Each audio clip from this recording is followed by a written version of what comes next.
We live in Brooklyn, baby. We live in Brooklyn, baby. Welcome, everybody, to Insanity Check Radio. This is Skilla Sauce's Ken and 8 over there on the boards. And what's today's date, man? The 4th of February. This is Black History Month, isn't it? Yeah, exactly, yeah. For all you blacks out there who need to learn something about your American heritage, I'll say that. It's Black History Month. This is where your kids will be hearing about Martin Luther King, and they won't be hearing about Malcolm X. He's not in the school. Probably for about 5 minutes, because the whites don't want to talk about him. But as they like to observe, it's the shortest month of the year, which is why we got it. But who cares? So we're starting off today with an announcement. It's kind of sad, but also good. We will be leaving SD World Vision because SD World Vision is leaving us. We're not leaving. SD World Vision is leaving us first, At the end of this month, February, will no longer be seen on SD World Vision. We'll probably take about, what is it, The Young and the Restless or some shit? Probably take like a 2-3 week break. And then we will be going to terrestrial television. We will be on local TV, which is the bad news. Local public access station called BPN Brooklyn Public Network. That will be our new home. We'll still be on YouTube. I mean, people. Of course, I'm getting that part. I'm just saying, for the local fans of the show, you'll be able to go on TV and see the show. Dog. But wait a second. We actually have how many shows did we submit? 5. 4 shows. We ain't talking about that. Yeah. Okay. Technical stuff in the place. Yeah. So we will be letting everyone know exactly when our first new show. Well, first new show will be somewhere on about. Hold on a second, because we'll be running on our second anniversary in April 12th. April 12th will be second anniversary of Insanity Check. Around that time, we will be doing our first show. So let's see here. That's a Saturday, April 12th. So, very good chance. Well, but again, we will be letting you guys know exactly what the deal is. You can either check us, keep up to date on Facebook. Was it Insanity Check at Facebook? Yeah, Insanity Check Facebook. We'll the have Twitter is at Insanity Check 12. Right. The Google Plus is Insanity Check Radio, and the Instagram is Insanity Check Radio. Right. So, all of those social media portals. Wait, and also, we'll still have a presence on Insanity Check Radio on YouTube. Yo, I'm not gonna take no more of this disrespect. I'm not gonna take no more of this disrespect. Everybody's goddamn time. Check out one of those social media portals. We'll have all the information, and we will be having, which is about damn time, InsanityCheckRadio.com. The Insanity Check website will be up by this time. So basically, we're going to have a new format over at the new television station. It's only going to be half-hour shows, but it's going to be jam-packed with all good shit. And we know you people don't have long attention span anyway, so it doesn't matter. However, we will be simulcasting either on YouTube or in a Google Hangout, or perhaps both. We have to work out those details. And you'll be able to see the whole show either on YouTube or on InsanityCheckRadio.com. So you will still be able to call in live. We will definitely have more guests, performers, singers, etc., etc. We may or may not have a new co-host. We'll see. But that's the deal. So again, at the end of this month, you just have to some of those new co-hosts with some of those. Yeah. You just have to get your Jones off of. Nah, man, we just gotta be specific, man. She's gotta have some jugs. I'm talking about something else. Whore. I didn't say I'm gonna be whore mastering with the broad. I just want to see her jiggle. Plus, I have 3 weeks to get the rumble seat ready. So, listen. I'm just trying to get it ready. Go ahead. You can get your fix of our show on our YouTube channel in betwixt the time we are off of SD World Vision and onto BPM. But again, we will keep you guys updated. So that is the deal. Any more things you want to say about tits or anything like that? No, well, just being specific, some jugs, man, some boobs, some titties, whatever, man. You make it sound like such a bad thing. That's my point. You make it sound like it's awful. I'm just trying to focus on business, and you're focusing on tits. There's the business of titties. Yeah. Anyway, we obviously wrongly proclaimed that the Denver Broncos were going to win the Super Bowl, and that didn't happen. Yes, that does require a rim shot. Thank you very much, 8. Yeah, that was laughable. That was horrible. What happened in that Super Bowl? As the resident Denver Broncos fan, that was a painful experience. But then it turned into rage, and I was hoping that these guys had a seizure or an aneurysm by the third quarter and just all dropped dead because they totally disrespected themselves. They were. And I blame the thing. I blame the majority of that on the coach because the coach didn't have them prepared. I think there was more pressure on those guys than the Seahawks because it's the Seahawks. And Peyton Manning getting another ring and all this kind of stuff. So I can understand the first quarter or even the second quarter, the mishaps, the nerves, and all the rest of the stuff. We were down 22-0. What I do not understand is the lack of adjustments, both on the offensive side of the ball and the defensive side of the ball, and some of the coaching mistakes that John Fox made. Because 8 had said before the show, the NFC, if you remember the Super Bowls back in the days, the last blowout was basically when the Tampa 2 went up against the Raiders. What was that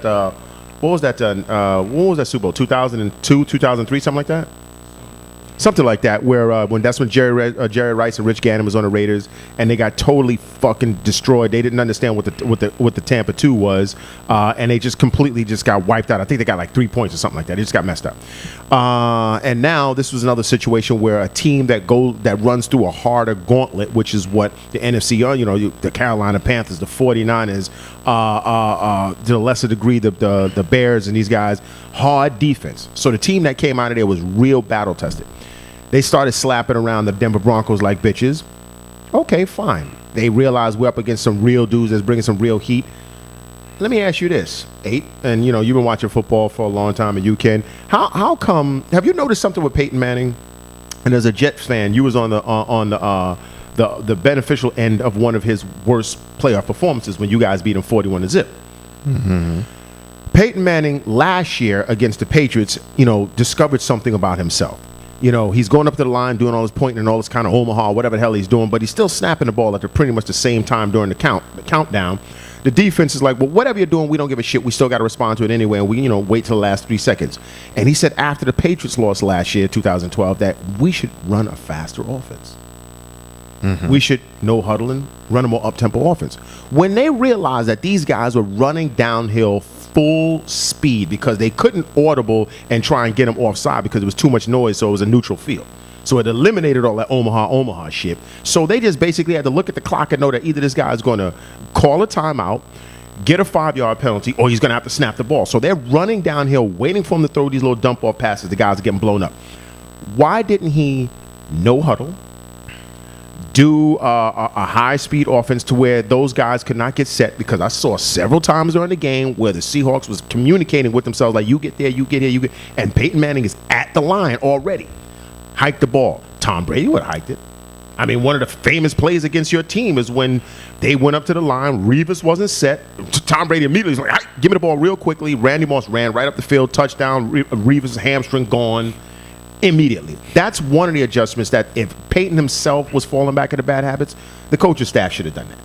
Because we were only down 22-0. Then John Fox. Let's see. You kick to Percy Harvin. You kick him short in his direction. Let's say there's a 1 in a million chance that he can catch it and run a touchdown back, which is what he did. Or you could take this thunderfoot kicker and kick it out of the fucking field of play through the uprights and eliminate all chances of Percy Harvin doing anything. What did John Fox decide to do? The former. That would be the former. Absolutely fucking inexcusable.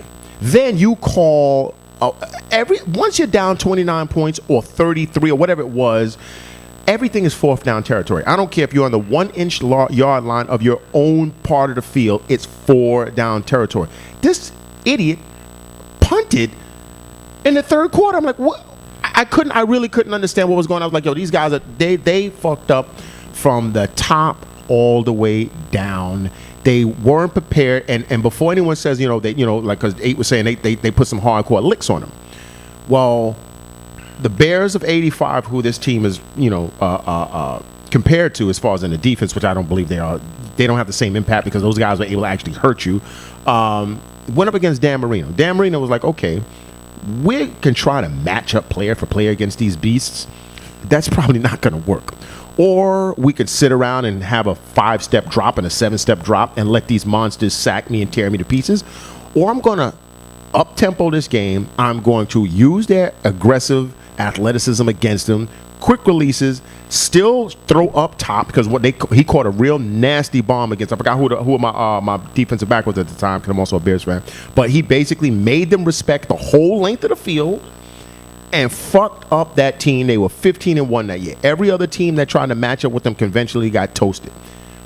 Why didn't anyone, like I said, Peyton Manning didn't realize that? Well, how come anybody just said, try a no huddle? Do something like that. Stretch the field. These dudes had no worries. They literally were playing reactionary football. You do what you want. As soon as you hike the ball, we're going to run to a spot and we're going to knock your guys over.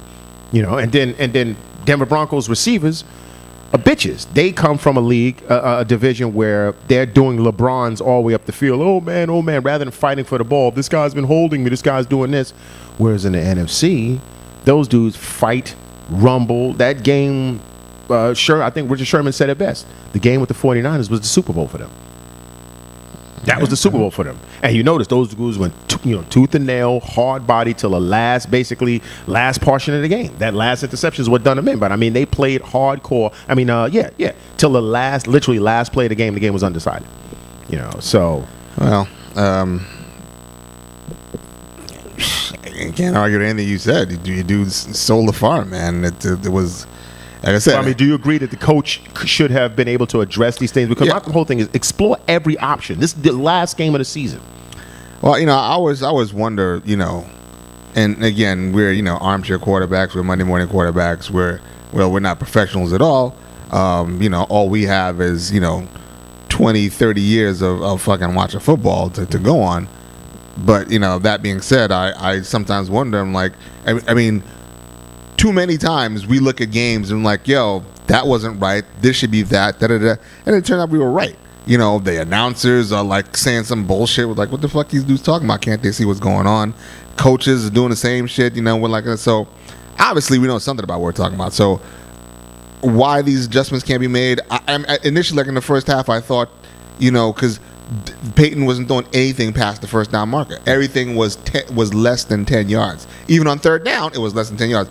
So the question is, what the hell? Why wasn't the receivers going past the first down markers? Maybe they couldn't. The sportscast and everybody was talking about the speed of the Seattle Seahawks. I think that it should have been a better game, but the way that shit looked, that team was just too physical, too fast, too strong for your dudes. Well, see, you're right, but this is why I think a no-huddle situation would have been much better. Because now once you have players who are they don't even have their feet set, right? And they're known for being ball hawks, very aggressive. You can use that aggression. That's how you get those plays where sometimes you see a game and you're like, yo, the guy just missed one tackle, and next the guy has a 50-yard touchdown run. How the hell did it happen? Because guys have a tendency to over-pursue. They're looking to blow up the play. They're looking to make a very impactful, explosive hit, and they miss. Next the guy's going up the field. So they may have still been able to thwart that, like how the Giants thwarted the Patriots and that year when the Patriots were undefeated. They just put so much hard pressure on Brady with their front four that he didn't get a chance to actually do any of his no-huddle stuff. They basically beat him out of it with the front four. Well, Peyton didn't get sacked up a lot. So it's not like they was busting him up and dirtying up his jersey. So he had the opportunity. My thing is, listen, if the Seahawks won and I felt that we put our best effort, you know what? It goes like that. Like what did that dude say at the end of Carlito's Way? It bees like that, homie. That's how it is sometimes. But for them to go out there like that, and play the way they played, very nervous, very apprehensive in the first half, and for the coach not to instill anything in them, if anything, contributed to their demise with that idiotic decision to kick the ball to Harbin. I was like, they all just sold out completely, and they said they might actually play that game again for the first game of next season. Which to me is going to, because I bet you we win. I bet you the Denver Broncos win that game, and watch what they say about Peyton Manning. Well, if it's they a win, regular season. If it'll be a disservice to him if he actually wins. Yeah, he might have to throw that game, because I think if he wins that game, if he goes back and looks at that thing and realizes that because he came to this conclusion against the Patriots in 2012. Yet he reverts, and when he reverts, he does all his hand signal shit. And Sherman said they figured out his hand signals. Whatever. No huddle. Try something different. If you get beat that way, then you shake their hands, you leave. But what they did there was like poor tackling. Now I did read this light bulb head fucking Champ Bailey said he might actually wants to play next year. He's a $10 million against the salary cap. Get the fuck out of here. Yeah, he's the darling. Yeah. I wouldn't give him a box of Micah Knights to play for that team for next year. He's got to go. Anyway, that's segment one. We will be back in 2 minutes. We're trying to